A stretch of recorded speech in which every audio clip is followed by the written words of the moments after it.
ইন্নাল হামদালিল্লাহ ওয়াসসালাতু ওয়াসসালামু আলা রাসূলিল্লাহ আম্মা বাদ। তাওহীদের পতাকা বনাম ডলারের গোলামি, একটি তুলনামূলক বিশ্লেষণ, পর্ব ১। আপনাদের সাথে আছি আমি আবু মোহাম্মদ। যখন আফগানিস্তানের ইসলামী ইমারত তাদের একজন মুসলিম ভাইকে শত্রুর হাতে তুলে দিতে অস্বীকার করে, এমনকি এর বিপরীতে নিজেদের শাসন ও ক্ষমতাকে কুরবানি করে দেয়, কিন্তু তবুও তারা বিক্রি করেনি নিজেদের আদর্শ ও ঈমান। তারা আল ওয়ালা ওয়াল বারাকে প্রাধান্য দিয়েছে। ইমারাতে ইসলামিয়ার মুজাহিদরা দাসত্বের শৃঙ্খল ভেঙে দাঁড়িয়েছে লা ইলাহা ইল্লাল্লাহ এর পতাকার নিচে, তাওহীদের ভিত্তিতে, ভ্রাতৃত্বের বন্ধনে। অন্যদিকে পাকিস্তানের শাসকরা, তারা মুসলিম উম্মার ইতিহাসে এক কালো অধ্যায়ের নাম। ইসলামের নামে প্রতিষ্ঠিত হওয়া রাষ্ট্রকে তারা ডলারের বিনিময়ে বিক্রি করে দিয়েছে। তারা আমেরিকার প্রভুত্বের কাছে এতটাই নত হয়েছে যে মুসলিম ভাই বোনদের রক্তে তাদের হাত রঙিন করেছে।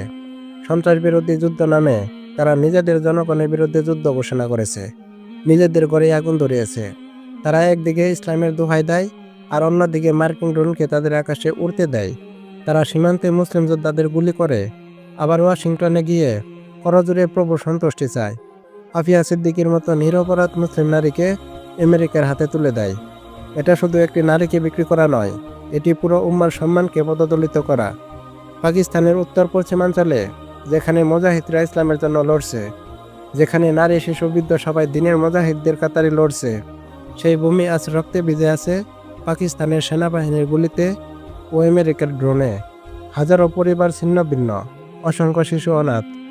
আর এর পিছনে রয়েছে ইসলামাবাদের অনুমতি, তাদের গোয়েন্দা সহযোগিতা, তাদের প্রভুর নির্দেশ পালন।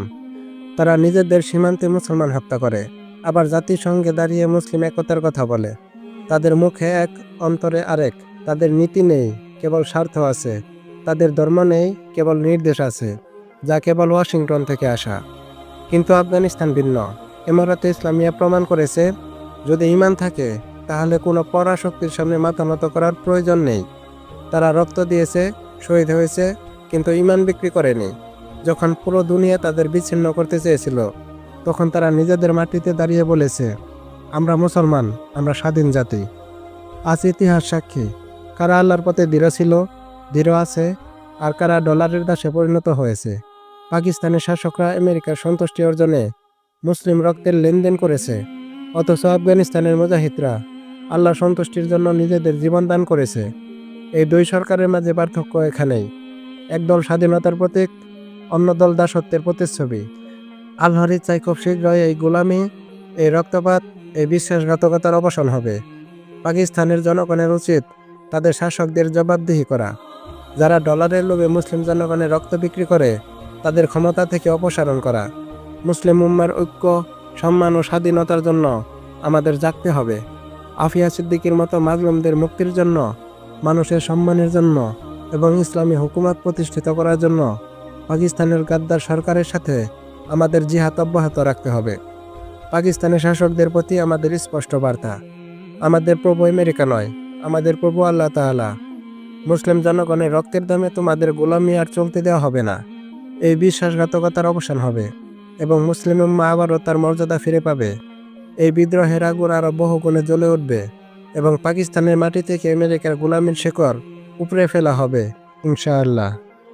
প্রিয় বন্ধুরা, অনেক সময় ব্যয় করে ভিডিও বানাতে হয়। আপনারা যদি একটু কষ্ট করে লাইক দেন, কমেন্ট করেন, তাহলে আরও বেশি মানুষের কাছে ভিডিওটা পৌঁছে যাবে। আমার কষ্টটা সার্থক হবে এবং ভিডিও বানাতে আমি আরও বেশি উৎসাহ পাবো। যদিও প্রতিদান আল্লাহ তাআলা দিবেন। আর দাওয়াতি কাজে শরীক হতে ভিডিওটি আপনি অন্য দিনী ভাইদের মাঝে শেয়ার করতে পারেন। আল্লাহ তাআলা আপনাদের ভালো রাখুক। ফি আমানিল্লাহ। আসসালামু আলাইকুম ওয়া রাহমাতুল্লাহি ওয়া বারাকাতুহু।